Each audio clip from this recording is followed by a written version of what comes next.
Hey guys, crew at Blind Wave, I'm Eric. I'm Shane. And we're back with another Dragon Ball Super. Last time on Dragon Ball Super, we had our introduction to Zamasu,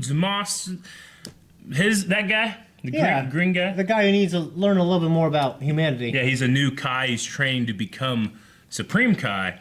He seems like he has those seeds of someone who's going to be a villain in the future. Hope maybe I'm wrong. Yeah. He seems to think that mortals are very much beneath him. Yeah. Yeah. He's Why do we bother saving them? Yeah. Yep. But we're just getting into this mystery of what Beerus and Whis were like. Black kind of reminds me of this guy. They had similar energy, but Goku seemed like that wasn't. They almost have similar personalities. Yeah. Yeah. Yeah, it's interesting. Anyway, we're going to get into this episode. Guys, make sure if you want to watch the reaction segment, go down in the description where you can find a link to our website. You can watch that highlight and then come right back here for everything we thought about the episode. So reaction there, review here, review now. Yes. And we're back. Well, that's like the best episode. Do you like that? Oh, yeah, the story. One of my favorite moments of... Like, obviously they're building up, like the mystery with Zamasu. Zamasu and that Supreme Kai, who has got the full rank. Gowasu, something like that.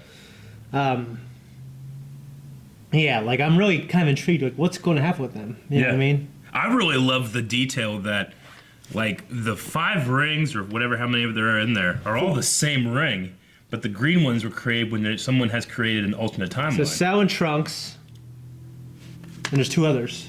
Is it 2 other, like, the main timeline? Or is that the main ring?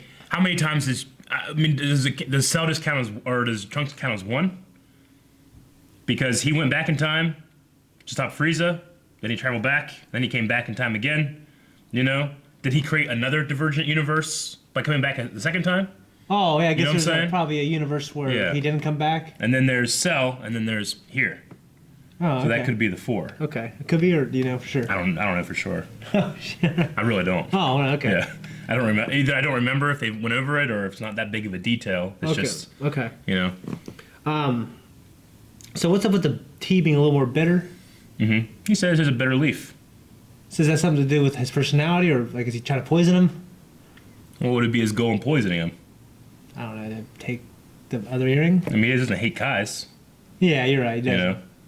What do you think of their little adventure with it, or not adventure, but them going off? It's cool. It just adds to the world. I think of these gods overseeing things, and and actually the Bible talks about like angels learning about humanity by watching us. It kind of makes me think of like these gods in this universe watching us and learning, and maybe we prove them wrong sometimes. Sure. I really enjoyed the part where he's like, well, shouldn't we just take them out and save us the trouble? But he's like, that's a destroyer's job. Yeah. So you kind of get a little bit more insight into what a destroyer is supposed to do in terms of the grand scale of things. They're supposed to weed out, that's their responsibility, weed out the things. The Kai's supposed to look over and look after stuff. Destroyers take out the weeds. Yeah. So I like that little thing. We had the image training moment.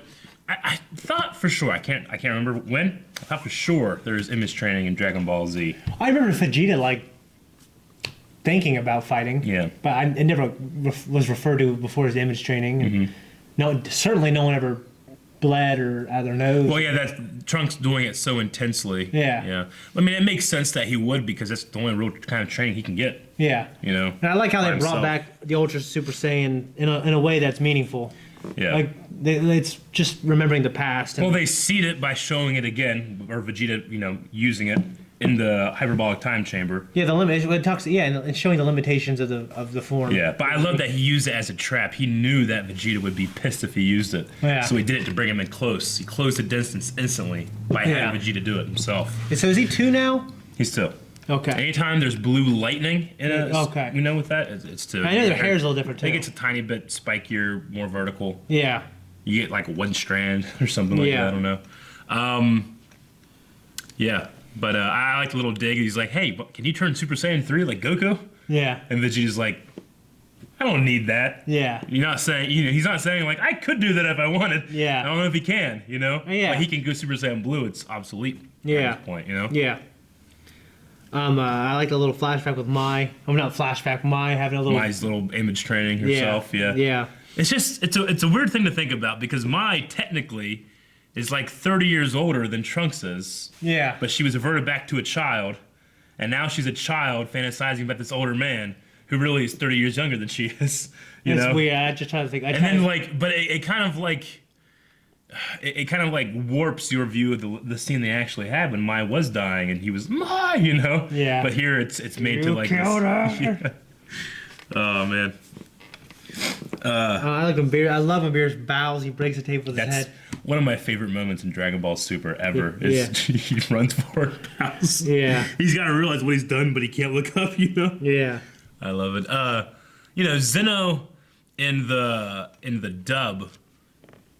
I don't know. I enjoy him a lot more than I did in the sub. And the sub was fine. You know, I always thought, oh yeah, Zeno, I get it. But here, I don't know. He's so much more like adorable. Yeah.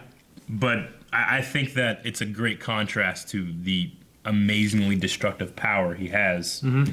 Because in the past, he's already destroyed universes. Yeah. You know? Crazy. Not just like, oh, they were bad universes. Like, there had to have been, you know, billions of innocent babies there when he did it. Yeah. You know? But I don't think he cares. He's just a really interesting character. Yeah, he is. To bring into a show like this. Well, it puts these characters more in perspective of how powerful they really are in art. Yeah. Which I never really thought, you know, like before, like when I knew there's gonna be more Dragon Ball, I was like, well, they're just gonna bring more powerful characters from the fight. Yeah. But where can they go? They've already surpassed Supreme Kai. Yeah, but like now that they brought in the overseers of the universes, it just makes the story so much better for them. You know what I mean? It's so cool. Well, I like that you can have both Zeno in here, where you hear about there's nothing higher. He's the king of all or whatever. He can destroy universes. No, you probably know if there's anything more powerful than him later. No, there's nothing more powerful than him. As of right now, you know, nearing the end of Dragon Ball Super, Zeno is God. Okay. Pretty much. Okay. Does it get into his origins or anything? No, I don't think so. I mean, what is the origins of a supreme god? You know. I don't know, but I figured sometimes they try to do that. Yeah. Yeah, I mean, they try to give backstory to something. No, I don't believe so. I can just say that just straight up. You know, he's the one. He's the guy. Okay.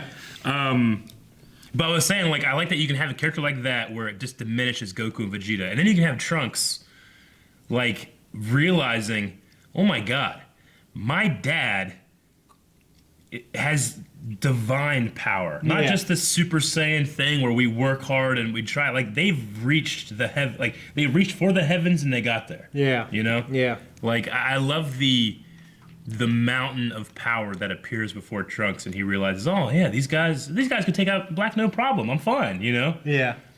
And Vegeta almost sensing what he's thinking. You know? Yeah. I always, you know, sometimes I wish Vegeta would be a little more interactive, you know, less standoffish, but it's part of his character. Like, when Trunks headbutts him there, I think he walks away with a small, you know, smirk on his face, like, look, son of a bitch got me, you know? Yeah. Versus, like, being mad about it. Yeah, and I think just him training with him and honestly giving it a lesson, like, you know, what about the next guy 5-10 years from now? Mm-hmm. I think that's Vegeta's way of caring about it as well. And Vegeta, you know, we've seen this change in his character. His strength isn't necessarily for himself anymore. No, it's for his family. It's for his family. I like the little detail of Pilaf. You know, of course, he's a very smart guy. You know, he's been close to destroying the world if it were not for these super powered martial artists all over the place. Yeah, I know. So. I like the detail that Whis is, you know, very skilled at detection, or he said sensing deception. Deception. Yeah. Yeah, like he does not see any deception in him. You know? Mm-hmm. I mean, so the mystery is still there. We don't have any real answers for anything. Yeah, I'm like, well, I just don't know how they're connected. Or it's probably going to be obvious later. Like, why did I think of that? But, or maybe it's more simple than what I'm making it. Mm-hmm. And then we have the Porta earrings. Which we know from Dragon Ball Z being the things that once you put those in, you know, an opposite ear of another person, you're fused with them forever. Yeah. I think you have to say some words or some shit. I don't think you have to. I think you can just put them on. Okay. But you're supposed to be fused forever. I think when they were absorbed by Boo, that's why they separated or something, right? But it's supposed to be a permanent thing. Like you're absorbed forever. You know, there's nothing you can do about it. Yeah.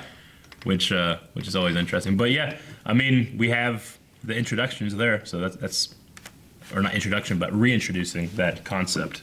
So that's cool. And that's all I have for this episode. You have anything else? No, I'm just excited to see more. Honestly, I'm loving this show so much. Yeah. Well, we got a lot of cool things coming up. I feel like the animation quality has gotten better in some stuff, and it's still not where it needs to be. This episode, I didn't see anything where I was like, oh, I look stupid. Sure. Yeah. I mean, there's still a couple of shots in here. I'm like, perspective's kind of weird with some of the characters, but you know, as we said in the past, you know, as this thing gets going and gets to being able to put a lot more quality into each episode, that'll continue to improve too. Okay. All right. Well, we're done. Thank you guys for watching this episode of Dragon Ball Super. If you want to see every review / reaction we do, make sure you guys are subscribed. And if you subscribe, you'll see like the 20+ videos we put out every week. Yep. It's a lot of stuff. It's good stuff. More stuff. Go to our website too, man. More stuff Dragon Ball puts out.